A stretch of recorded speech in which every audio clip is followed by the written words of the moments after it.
Kerbal Space Program. Send in the clones. Episode 12. To the Moon.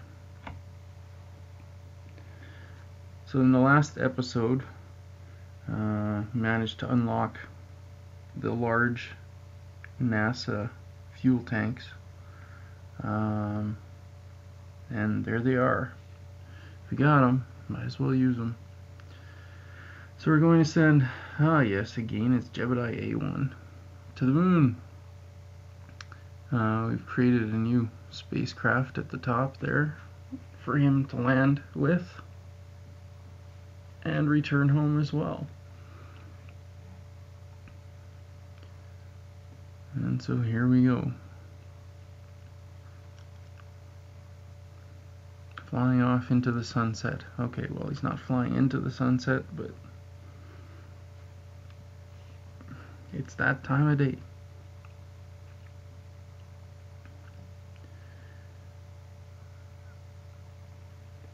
Yeah, I almost think it's too easy to get these large tanks this early on in the game, but that's the way the tech tree is, so I guess you can't argue with that. Just go with it. Okay, and the engines are heating up a little bit, so cut the throttle a bit.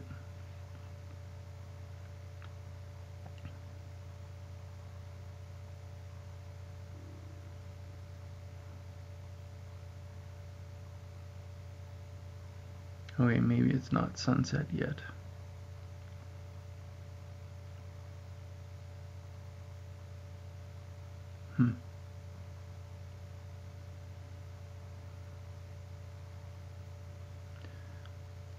Alright.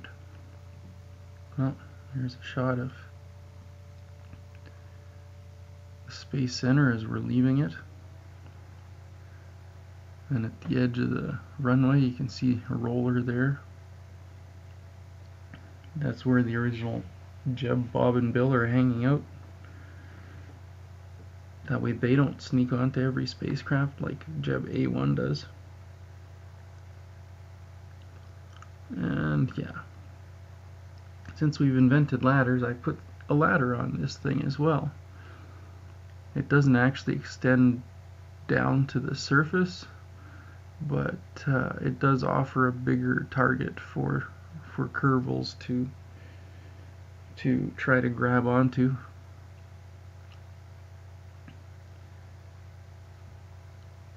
Which helps aid in my inability to control them with their rocket packs, or my limited ability to control them with their rocket packs. So I'm calling this Trilander 1.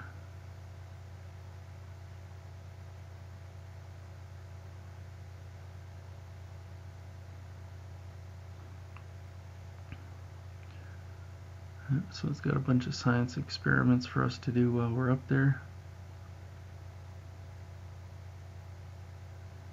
which is good. Well, our clone looks pretty happy. Oh, no. Oh, there we go. He seems to be going between concern and happiness. I don't know.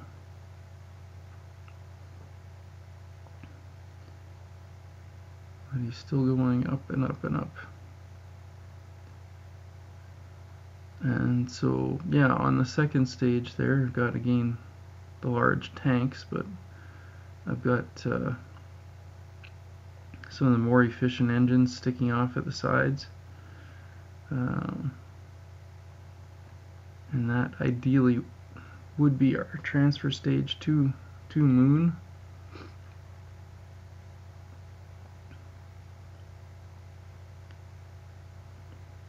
We'll see how that goes. Man, so far I don't think I've had anybody land on Moon in this series.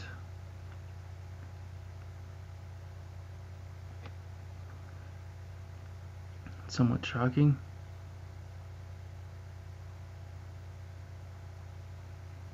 Anyway, we're 21 kilometers up and flattening out our trajectory a fair amount.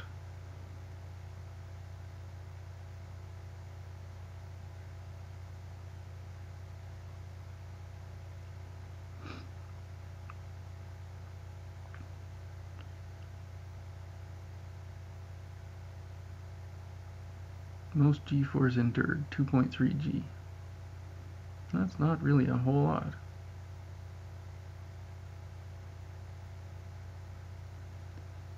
And we're just down to about a third of the fuel in that lower tank. So I guess that would be a ninth of the fuel in that stage.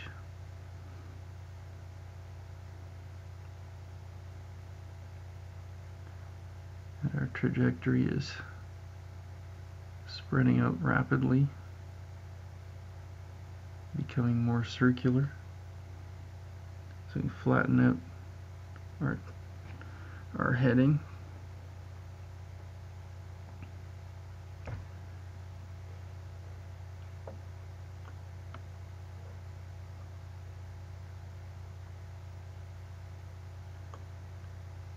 Oh, there's a shot of the sun.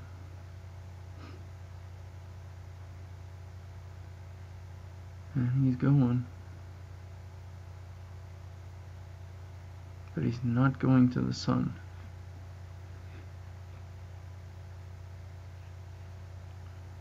There's science to be gained there, but not really all that useful to send Kerbals. Although, you know, when you got clones, they're kind of expendable.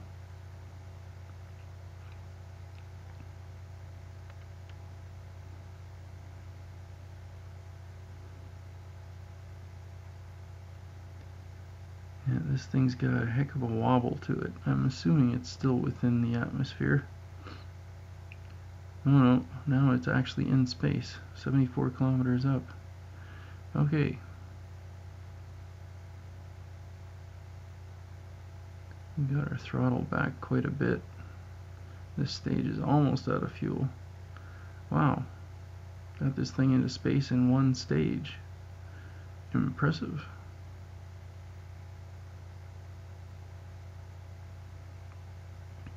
Now it's not in a stable orbit, but it did get into space in one stage.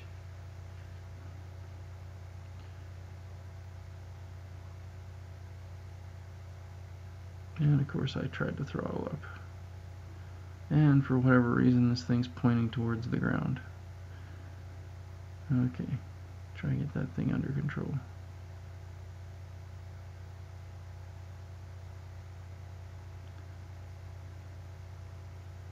Yeah, it does seem to want to wobble.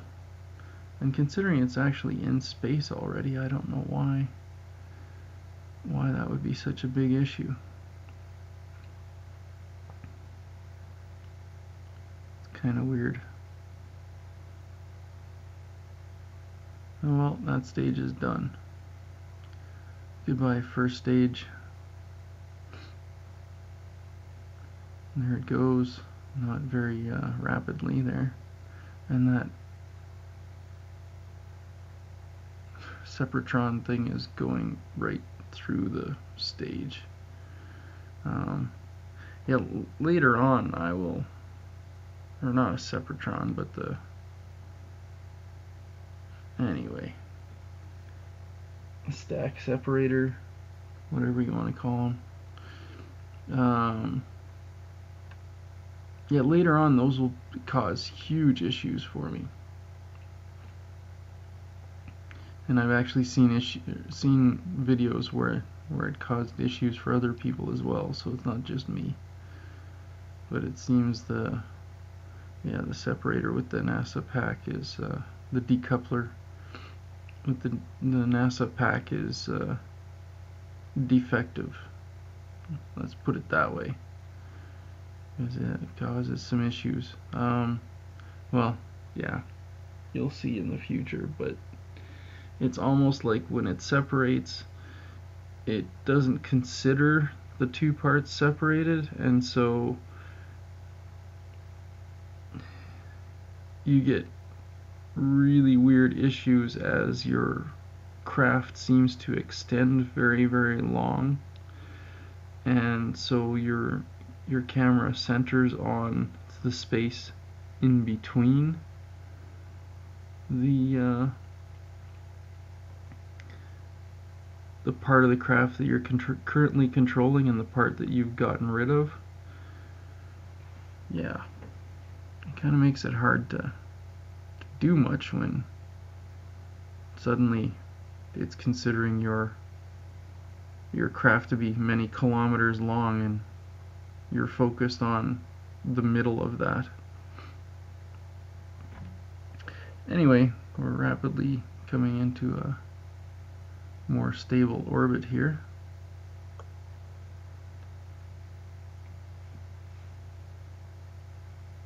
Which is good.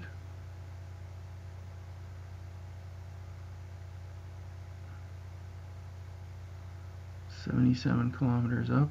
Now, here we go. And now it's saying we have an orbit. Well, that's not going to get you all the way around the planet, that's for sure. It's coming around pretty quickly. And there's still plenty of fuel in that second stage here. So that should be able to get us to Moon. And we're rapidly coming on to having a stable orbit. And there we go. We have a stable orbit. So now I'm trying to plot a trajectory.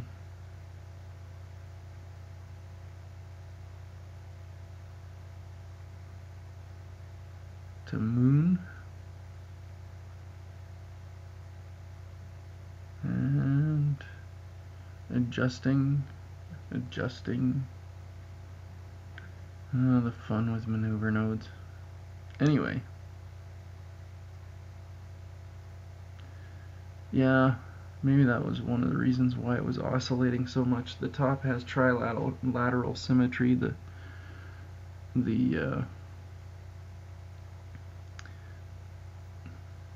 booster stage has bilateral symmetry, and so the airflow around the craft wouldn't have been entirely symmetrical. That could have been causing the oscillations, I guess. In fact, I'm willing to bet on that. But it still seems kind of weird that they were happening once the craft was in space. Oh well, anyway, so we've extended the solar panels, which is always a good idea. Because it's a real pain when you find out you run out of energy. And I've since checked again, and yeah, these engines still do not generate electricity on their own, so without the solar panels, our electricity would be depleted. Excuse me. Rather rapidly. There's the sunrise, and almost got the interception here. There. Oh, it's a bit high. It's coming down. Alright. So I'll probably end up having to do a course correction. Here we go. Can adjust inclination and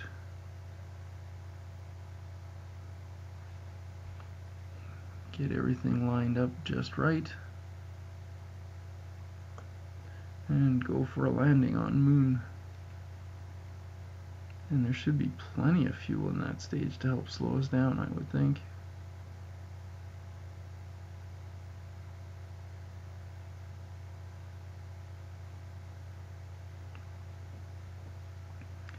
So yeah, set an alarm, delete on close. Yeah, close alarm. What's this thing doing? There we go. Okay. Goodbye, Kerbin. It was nice knowing you. No, he expects to come back. He does expect to come back, and not that far along either. Okay.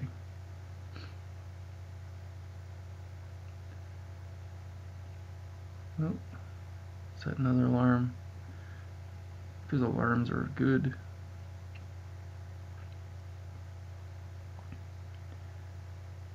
And there's Moon. There it is.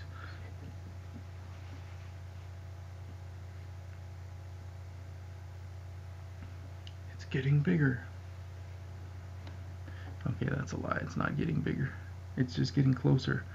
It's been the same size all along. There we go. Now we are under Moon's sphere of influence. So set yet another burn to alter my trajectory here to get into orbit.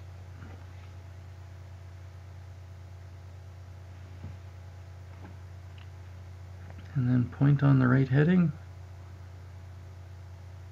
and prepared to burn. Set another alarm.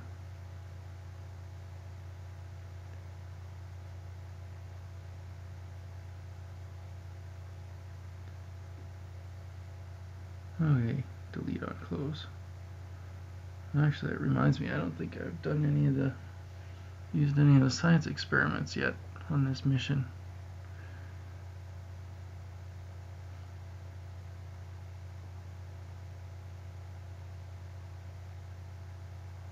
I find that somewhat surprising, but oh well. Surprising I haven't even tried them. There we go. Oh. Okay. Space near the moon. Alright, yeah, so I've got this thing on sped up. It's kind of hard for me to read all that stuff when it's going so fast. But we're getting a bunch of readings here. Transmit the reusable stuff. That's always good.